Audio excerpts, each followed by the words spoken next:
क्योंकि उन्होंने समस्या जाना, समस्या का अनुभव लिया, समस्या कैसे दूर करना चाहिए उसके बारे में चिंतन किया, गहन अध्ययन किया, अलग अलग ऑथर की किताबें पढ़े, फॉरेन में अध्ययन किया। नौकरी के लिए अध्ययन नहीं किया, मुझे नौकरी मिल, अपने समाज की समस्या दूर करने के लिए रात दिन बाबा साहब आम्बेडकर काम करते रहे। समस्या दूर करने के लिए, समस्या है, हमें भी पहले समस्या समझने की जरूरत है। आज कोई समस्या नहीं समझ रहा है।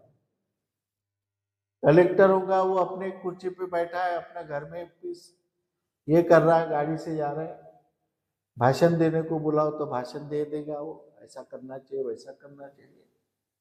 अरे करना चाहिए तो करेगा कौन? हाँ, करेगा कौन? करना चाहिए तो सभी बोलते, मैं भी बोलता हूं करना चाहिए, लेकिन करेगा कौन? करने वाला कौन है? जो गरीब लोग रोड पे काम करते हैं उसके तरफ ख्याल ही नहीं। सिर्फ ये बोलता करना चाहिए, वो आता वो करना चाहिए, वो बोलता आके वो करना चाहिए। हर एक इंसान आके बता रहा कि करना चाहिए, बंधुभाव होना चाहिए, प्यार होना चाहिए, न्याय मिलना चाहिए, अन्याय हो रहा है। अरे पर वो करेगा कौन? अन्याय बढ़ते जा रहे, सब समस्याग्रस्त, अन्याय बढ़ते जा रहे, लेकिन अन्याय दूर करने के लिए काम कौन करेगा? समस्या दूर करने के लिए काम कौन करेगा? हमारे पास कोई प्लान नहीं। इसलिए तथागत बुद्ध कहते हैं कि पहले जो अर्य सत्य है, दुख, दुख या फिर उसको आप समस्या भी कह सकते हैं, सफरिंग एंड प्रॉब्लम्स, उसको समझो। दुख, ये दुख का वर्गीकरण बाबा साहब ने किया 3 बार, व्यक्तिगत दुख, सामाजिक दुख या सामूहिक दुख और नैसर्गिक दुख। व्यक्तिगत, परिवार में समस्या है, व्यक्तिगत समस्या है, हमारी बीमारी की समस्या है, हेल्थ प्रॉब्लम है, घर में प्रॉब्लम है, घर में खाने पीने की समस्या है, रोजगार की समस्या है, सारी समस्या है। उस समस्या को हमें चिंतन करना है, समस्या पर हमें गहराई से चिंतन करना है कि नहीं? हाँ, कौन सी समस्या है तुम्हारे सामने, बताओ। समस्या कौन सी है तुम्हारे सामने? नहीं, मेरी समस्या है, मेरे बूढ़े माँ बाप की समस्या नहीं, वो उनकी समस्या नहीं, मेरी समस्या है। अपने समाज की समस्या है नहीं, मेरी समस्या है। हमें सबको लेके चलना है, बूढ़े माँ बाप को लेके चलना है, भाई बहन को लेके चलना है। बहन की समस्या नहीं, मेरी समस्या है। अपने पूरे परिवार के किसी भी सदस्य की समस्या हो तो हमारी समस्या है। इसलिए हमें समस्या को बैठ करके सोचना है, चिंतन करना है। ये समस्या सामाजिक समस्या है, बैठो बेटा, समाज में समस्या है कि नहीं? हाँ, कौन सी समस्या है? हाँ,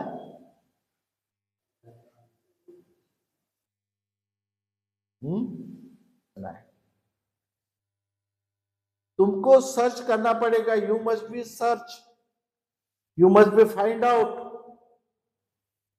wear is problem, where is suffering. समस्या कहाँ है? जैसे चूहा है ना, चूहा कतरता है, हाँ, ये करता है, वो करता है, फिर हम ढूंढते चूहा कहाँ गया, चूहा कहाँ गया, फिर पिंजरा लाते चूहे को पकड़ने के लिए। वैसा हमें ढूंढना है कि समस्या कहाँ है, कहाँ पैदा होने वाली है, कहाँ हमें नुकसान करने वाली है समस्या, पहले जानो। तुम समस्या तुम्हारे ऊपर अटैक करने के पहले तुम समस्या के ऊपर अटॅक करो। बुद्धा जय भीम। आज बंतेजींनी आपल्याला 4 आर्य सत्य याबद्दल सांगितलं। तर 4 आर्य सत्य असतात: दुःख, दुःख समुदय, दुःख निरोध आणि दुःख निरोधगामी पटिपदा. तसंच अर्य अर्य चार अर्य दुःख का वर्गीकरण म्हणजे व्यक्तिगत दुःख म्हणजे आपल्या जे दैनंदिन जीवनात आपल्याला जे दुःख असते किंवा आपल्या फॅमिली रिलेटेड दुःख असते ते दुःख व्यक्तिगत दुःखामध्ये येते आणि सामाजिक दुःख आणि सामूहिक दुःख. तर सामाजिक दुःख हे आपल्या जे सराउंडिंग्स मध्ये जे दुःख असते आणि म्हणजे पूर्ण एका समुदायामध्ये दुःख असते त्याला आपण सामूहिक दुःख म्हणतो. आणि नैसर्गिक दुःख म्हणजे कुठे फ्लड्स येतात, कुठे सुनामी येते, नॅचरल डिझास्टर्स राहतात, ते नैसर्गिक दुःख असते. आणि दुःखाचे कारण लोभ, स्वार्थ, कामवासना, तृष्णा आणि आसक्ती. लोभ, आपण कोणत्या पण वस्तूचा खूप लोभ करतो. जसा लोक पैशाचा खूप लोभ करतात की असलंच पाहिजे, किती भेटला तरी त्यांना जाऊन पाहिजेच राहते. तर लोक मग चुकीचा मार्ग निवडतात ते कमवण्यासाठी. तर तो नाही केला पाहिजे. आणि आसक्ती म्हणजे आने दो, जितकं येत आहे आने दो. आणि द्वेष, क्रोध, तिरस्कार. आता फॉर एक्झाम्पल माझी आता चाय सांडली तर मला खूप राग आला माझ्यावर, किंवा चाय काऊन सांडली माझी. तसं आज बंतीजींनी आपल्याला 4 आर्य सत्याबद्दल आपल्याला गायडन्स केलं. त्यांनी आपल्याला सांगितले दुःखाचे हे 4 आर्य सत्य: दुःख समुदय, दुःख निरोध. दुःखाचं कारण बाकी काहीच नाही. दुःखाचं कारण आहे इच्छा. जर इच्छेच्या विरुद्ध आपलं काही काम झालं तर आपल्याला दुःख होते. आपण इच्छाच ठेवणार नाही अशी तर आपल्याला दुःख होणारच नाही. आपण इच्छा ठेवतो आपल्याला चांगले मार्क्स मिळायला पाहिजे, 1-2 मार्क्स कमी झाले आपल्याला तर आपल्याला दुःख होते. कॉलेज मिळत नाही आपल्याला कोणतं.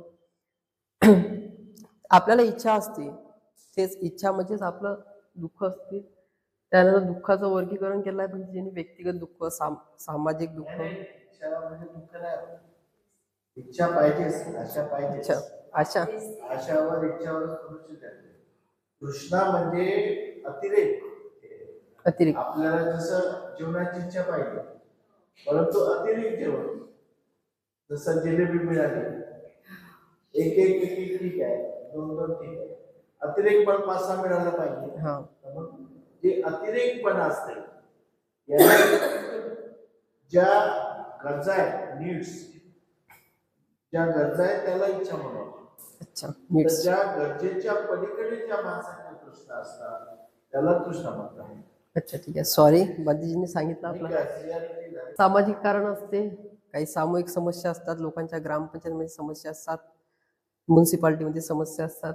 ते पण एक दुःखच आहे लोकांचं. कारण की त्यांना वेळेवर पाणी नाही मिळू शकत, बिजली नाही मिळू शकत. ते पण एक दुःखच आहे. नैसर्गिक दुःख ते तर येतातच, ते तर निसर्गाच्या हातात आहे, ते तर आपण काही नाही करू शकत. निसर्गामुळे आपत्ती येऊ शकते, कुठे पाणी जास्त पडू शकते, कुठे कमी पडू शकते, कुठे दुष्काळ पडू शकते. त्यात आपण काही करू नाही शकत. खास हे दुःख समुदायाचे कारण आहे, ते खूप छान आहे. जशी इथे भतीजींना आपल्याला सांगितलं, लोभ, स्वार्थ, काम, वासना, तृष्णा, आसक्ती. लोभ, माणसाला हर गोष्टीचा लोभ असतो. तो छोटा असो किंवा मोठा असो, हर माणसाला लोभ असतो. जर छोटा माणूस असेल, तो पैदल चालतो, त्याला असं वाटतं की आपण आज सायकलनं चालला पाहिजे. तो सायकलनं चालला, त्याला असं वाटतं माझ्याकडे मोटरसायकल आला पाहिजे. मोटरसायकल आली तर त्याला असं वाटतं माझ्याकडे 4 चाकी गाडी आल्या पाहिजे. ते 4 चाकी गाडी आली तर त्याला असं वाटतं की मी लक्झरी लाईन मध्ये आता गेला पाहिजे. हे आपला लोभ असतो. हर व्यक्तीला लोभ असतो. मोठ्या व्यक्तींना लोभ असतो की त्यांना अजून मोठी कंपनी बनल्या पाहिजे. सगळ्यांचा म्हणजे इंटेन्शनच असं असते की लोभाचं इंटेन्शन आहे, आणि ते असायला पाहिजे. पण ते त्यानंतर स्वार्थ, मुली होतात, त्यांना असं वाटतं एखादा तरी मुलगा असायला पाहिजे, ते करतात. ते पण चुकीचं आहे कधी कधी. मुलगा आणि मुलीमध्ये काय फरक आहे? तेच ना, पण काही लोक करतात. काही लोकांनी जसं आपला परिवारच वाढवून टाकला. मुलगा होत नाही म्हणून मग पहिली मुलगी झाली, पुन्हा दुसरी मुलगी झाली, पुन्हा तिसरी मुलगी झाली. तर ते पण एक प्रकारे लोभ आहे, तृष्णा आहे. काही लोकांना मुलं बाळी होत नाही, ते काही दुःखाचा भाग नाहीये. आपल्याला त्या परिस्थितीतून बाहेर निघावं लागेल. हो, तेच. कृष्ण काम वासनाबद्दल आपल्या धर्माबद्दल सांगितलं आहे की आम्हाला भंतेजी मिळाले त्यांनी सांगितलं आहे की भगवान बुद्धांनी काम वासनाचा आपल्याला ते कळून दिलाय कामे सुमिच्छाचारा वेरमणी सिक्कापदम. त्या काळात बायांवर ते लोक लैंगिक अत्याचार करायचे आणि भगवान बुद्धाच्या काळात पण ते तसं होतं. म्हणून ते जेव्हा राज करत होते म्हणजे त्यांचे वडील शुद्धोधन, त्या काळात असे लैंगिक अत्याचार व्हायचे. हे त्यांचे जे अत्याचार आहे हे कमी करण्यासाठी गौतम बुद्धांनी ते आपल्याला ते पंचशील दिलाय. त्यात एक ते पण आहे काम वासण्याचं. आसक्ती, तृष्णा, द्वेष, क्रोध. क्रोध तर कोणाला पण येतो, सगळ्यांना क्रोध येतो. सावित्रीबाईंना पण क्रोध आला असेल, बाबासाहेबांना पण क्रोध आला असेल, ज्योतिबा फुलेंना पण क्रोध आला असेल, पण ते थांबले नाही. ते चालत गेले ना, आपल्याला एक नवीन धडा शिकून गेले.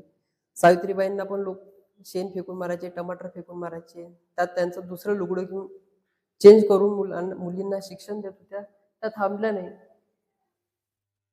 द्वेष आपण कोणाचा केला नाही पाहिजे. म्हणजे सगळे लोक द्वेष करतात. मुलांचा द्वेष करतात, कास्टचे लोक द्वेष करतात, मुलींमध्ये द्वेष करतात, मुली पण त्यांच्या काही तर लोक घरांमध्ये पण द्वेष करतात. अज्ञानता भाग्य दुर्भाग्य. खूप छान आहे अज्ञानता खूप लोकांमध्ये असते. आजही कितीतरी लोक अज्ञानतामुळे असे आवाबाच्या चक्करमध्ये पडतात.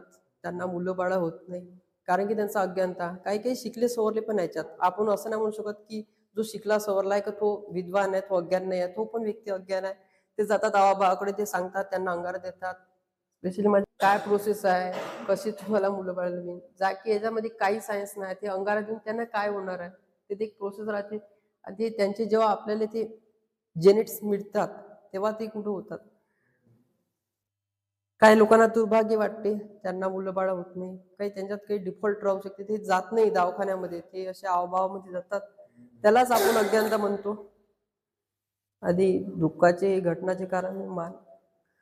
कधी कधी आपल्याला स्वतःमुळे पण दुःख होऊ शकते, दुसऱ्यामुळे पण दुःख होऊ शकते. स्वतःची काही चुकी दुसऱ्याला हट करू शकते, तर आपल्याला स्वतःवर पण कधी कधी दुःख होते की मी असं नाही बोलायला पाहिजे, मी असा बिहेव नाही करायला पाहिजे.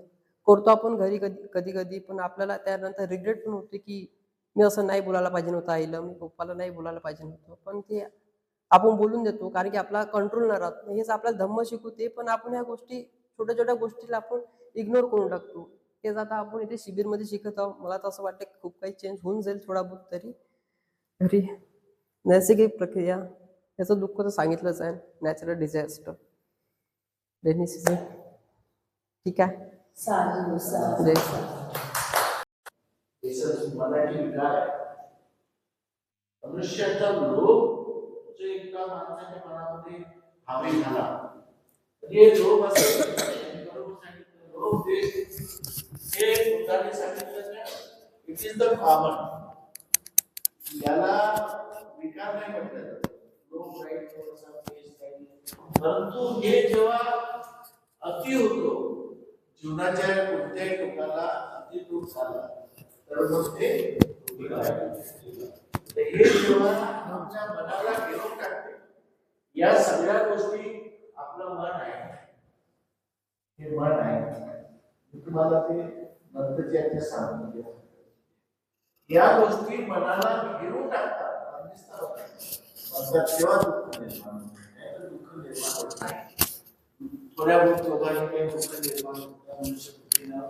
पण लोभे म्हणजे काय, आता जसं किडनी विकणे, आता प्रकरण झालं, मानव अवयव कसे तरी, आता तो पंजाबी गाय डिलिव्हरी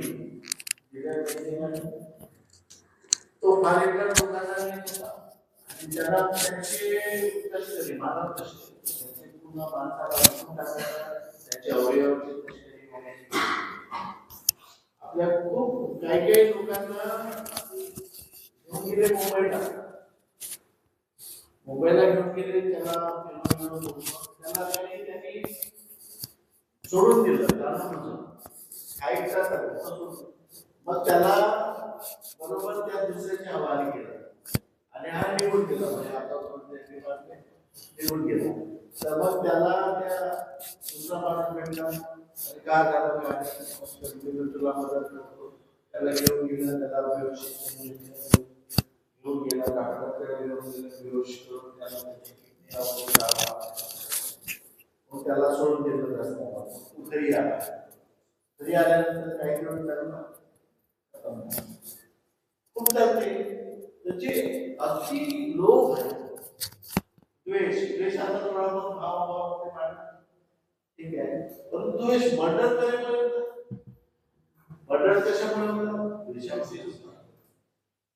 आणि हा द्वेष अति आहे. आता जाती जातीमध्ये द्वेष, जाती काही ठीक आहे, तो माळ जाती धर्माला असेल, तो समाज जाती धर्माला असेल, तो ब्राह्मण जाती धर्माला असेल, परंतु जाती जातीमध्ये एवढा द्वेष की त्याला बाहेर टाकतात आणि त्याच्या त्याला जेलमध्ये टाकून त्याला मारून टाकतात. किती द्वेष! जेव्हा एका विशिष्ट सीमेच्या पलीकडे जाते तेव्हा ती समस्या. कोणतीही गोष्ट एखादी मनुष्यावर एखाद्यावर होत असेल चूक, परंतु जेव्हा एक विशिष्ट मर्यादा त्या विशिष्ट मर्यादेच्या पलीकडे जाते तेव्हा मग ते मनावर पूर्ण ताबा मिळतो. आणि जसे एखादी केला पाठीमध्ये कर्मचाऱ्यांच्या पाठीमध्ये पाठी होती, थोडी थोडी संकुल येणार होती. एका क्लासमध्ये आता ते दारूची किती प्रकार असतात आपली काही माहिती नाही, परंतु त्यांनी टाकलं चमच्याने दारू. त्यांनी एखाद्या वेळेस सगळ्या मित्रासोबत जबरदस्त दारू टाकली, एक घेऊन घेतलं त्याने. तो एक इव्हेंट झाला, परंतु मग त्याला रोज सवय आणि ते इतका आहे की दारू जगू शकत नाही. जेव्हा अति होते एका मर्यादेच्या पलीकडे होते तेव्हा मग समस्या निर्माण होतात. थोड्या फार गोष्टी आपल्या घरामध्ये आता स्त्रियांची पती दारू देतात म्हणून त्याने काय सोडून द्यावं, दुसरा पती पाहिला तोही तसाच मिळाला. आता एक गोष्ट सांगतो की आमच्याकडे एक पोस्ट बनवतात, तर तो त्याचे लग्न नाही झाला, तो बारीक होता असा. आम्ही विचारलं मी पत्नी पाहतो, पत्नी मुलगी मिळाली मी लग्न केले. ठीक आहे, मग काही दिवसांनी त्याला अशीच पत्नी मुलगी मिळाली, लग्न केलं. लग्न झाल्यानंतर एका वर्षामध्ये अशी झाली ती मग तो घेऊन आला पत्नीला घेऊन आला, तू पत्नी पाहत आता काम मी सोडून देऊ का? तर परिस्थितीशी आपल्याला सापेक्ष परिस्थितीशी आपल्याला समन्वय करावा लागते. या घटना घडत असताना दुःख म्हणून त्याने दुःख मानलं पाहिजे. एखादी आता याच्या इन्सिडेंट म्हणून दुःख व्हायचं का? पहिलं असं हे इन्सिडेंट होतात जीवनामध्ये, परंतु जेव्हा मनाचं बंदिस्त होते पूर्ण बाधा तेव्हा मग दुःख होते. हे सगळे अज्ञानता राहतेच, परंतु चमत्कारिक गोष्टीवर भरोसा ठेवणे, विश्वास ठेवणे. तू सांगितलं स्वतःच्या घरची गोष्ट की किती भयानक परिस्थिती आजच्या काळामध्ये. तो तरुण माणूस आहे, मेंटली रिटायर्ड आहे, तरुण माणूस आहे, मेंटली रिटायर्ड आहे, अशी कोणती मंत्र विद्या आहे कोणाच्या समस्या दूर केली नको. आता बाबाकडे जातात, समस्या दूर करते का तो बाबा? आपली समस्या दूर करतो, तुमची समस्या दूर नाही करत. सगळे बाबा आपली समस्या दूर करतात. लक्षात घ्या, बाबाला काय पाहिजे? त्याला दोन गोष्टी बाबाला पाहिजे, एक स्त्री सुख पाहिजे आणि एक पैसा पाहिजे. सगळ्यात जास्त आश्रम घालणारे बाबा लोक आहेत, त्यांना त्यांच्याकडे एक टीम राहते, पूर्ण टीम राहते. लेडीजची टीम राहते, पुरुषाची टीम राहते. ते बरोबर शोधत असतात कोण भक्ष राहते, त्याला कॅच करतात. आणि सगळे वाईट धंदे पूर्ण आश्रमामध्ये, वाईट धंदे. तुम्ही इतकं स्वतंत्र राहिलं पाहिजे की जे स्वतःला सुपरमॅन समजतात. मी बाबा आहे, मी भिक्षू आहे, माझ्यामध्ये चमत्कार आहे. जिथं चमत्कारिक शब्द आहे, भिक्षू आहे साधारण वेळ ठीक आहे, तुला प्रबोधन करता येते, तुला हे करता येते, तोपर्यंत नाही मी माझ्यामध्ये चमत्कार आहे. जिथं चमत्कार आला तिथं दोन गोष्टी, पैसा आणि स्त्री. आसाराम बाबू, आसाराम बाबू आहे, राम रहीम आहे, जेलमध्ये गेलेले लोक आहेत. लक्षात ठेवायला पाहिजे की हे लोकांचं अज्ञान आहे, ते दूर जावं. मग हे बाकी तर तुम्हाला समजलं. दुःखाचं कारण आहे मानवी. एक तर स्वतःच्या हाताने काही चुका होता, मनुष्याला कळत नाही की माझ्या हाताने चुका होत आहे. आता काही काही मुलं बघा, आई वडील श्रीमंत, अशा किती घटना. आई वडील श्रीमंत आहे, शेतीवाडी आहे, पैसा आहे, त्याला वाटते मुलगा जे पाहिजे ते करायला तयार. मुलगा जे पाहिजे, मला याच्याकडे ऍडमिशन लावा, मला या कॉलेजमध्ये ऍडमिशन पाहिजे, डोनेशन देऊन ऍडमिशन. परंतु मुलाने अभ्यासच नाही केला, आपलं कॅरेक्टर चांगला नाही ठेवलं. त्याला जिम्मेदार कोण आहे? वडील आहे. तो स्वयं त्यांनी जे परिस्थिती ओढवली आपल्याला. आमच्या बरोबर बरेच लोक होते, अरे आम्ही शिकलो असतो त्यासाठी आम्हाला जॉब मिळाले असते, आम्ही अधिकारी झालो. आता पश्चाताप करून टाकले. वडिलांनी त्याला सगळं दिलं, सायकल पाहिजे सायकल, त्यावेळेस सायकल एखाद्या मुलाला मिळवली, हा मोठी गोष्ट होती. परंतु मुलामध्ये त्या स्वतःमध्येच त्यांनी हे नाही केलं तर तो दुःखी झाला. शेवटपर्यंत लेबर काम करत राहिला, नाही तर तो अधिकारी झाला असता. तर आपल्या तुमच्या चुका झाल्या. काही मुलं सांगितलं की बस कॉलेजमध्ये जाणे, टिफिन करणे, मजाक करणे, मनोरंजन करणे, दोस्तासोबत घुमणे, हॉटेलमध्ये जाणे, पार्टी करणे. काही काही मुलांना पार्टीचा खूप शौक. पण पार्टी होणे की होणार. आई वडील बिचारे मेहनतीने पैसे पाठवतात, स्वतः उपाशी राहतील त्याला पाठवतात, आणि या मित्रासोबत हॉटेलमध्ये जातात, मटण पार्टी आठवड्यातून एकदा करतो, 1000 रुपये खर्च करतो. त्याला काही वाटत नाही. कारण काय की त्याला स्वयंदोषी आहे, स्वयंदोषी आहे. समाज दोषी नाही, त्याचे आई वडील दोषी नाही, स्वयंदोषी आहे. कधी कधी दुसरे के द्वारा दोष. माणूसच आहे, जे काही आहे ते सगळं माणूसच आहे. तू म्हटल्याने एकदम खूप करेक्ट उदाहरण दिलं त्याने आपल्या. हे लोकांना समजायला पाहिजे की जे काही आहे फसवणारा माणूसच आहे, त्याच्यात काही तरी चमत्कारी वगैरे नाहीये. त्याला या सगळ्या गोष्टी पाहिजे आहेत. एक वेळ आम्ही गेलो, दोघं गेलो, एका बाईला खूप वर्षापूर्वीची गोष्ट आहे, त्याला मुलबाळ होत नाही.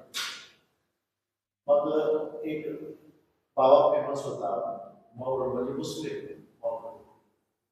तर आम्ही गेलो, त्यासोबत गेलो, ज्यांना पडता बोलू असतो, आम्हाला काय समजत असतो, आमची वय काही 20 वर्षाची.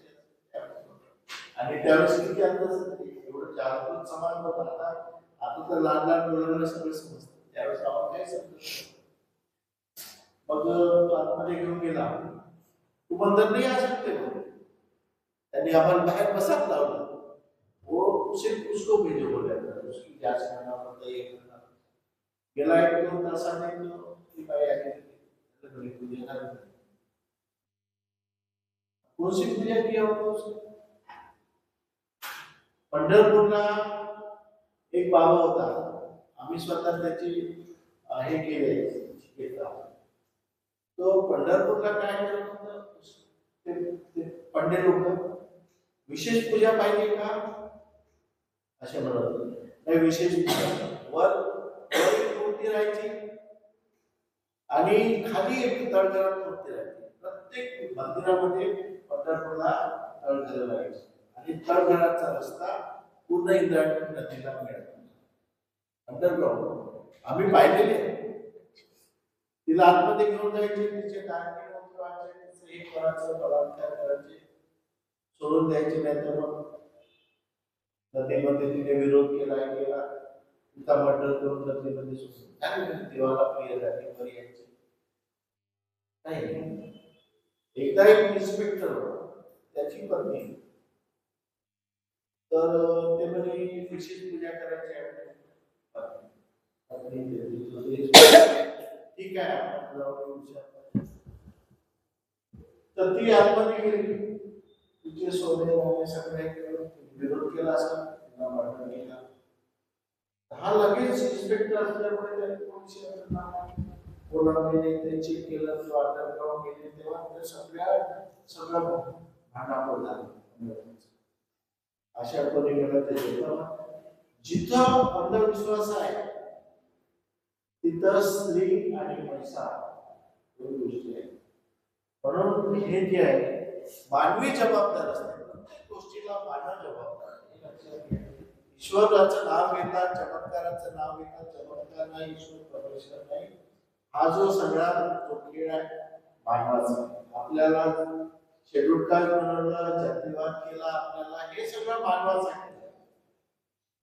ईश्वराने आपल्याला जाती निर्माण नाही केला, ईश्वराने काहीच नाही केलं, ईश्वराचं नाव घेतलं फक्त.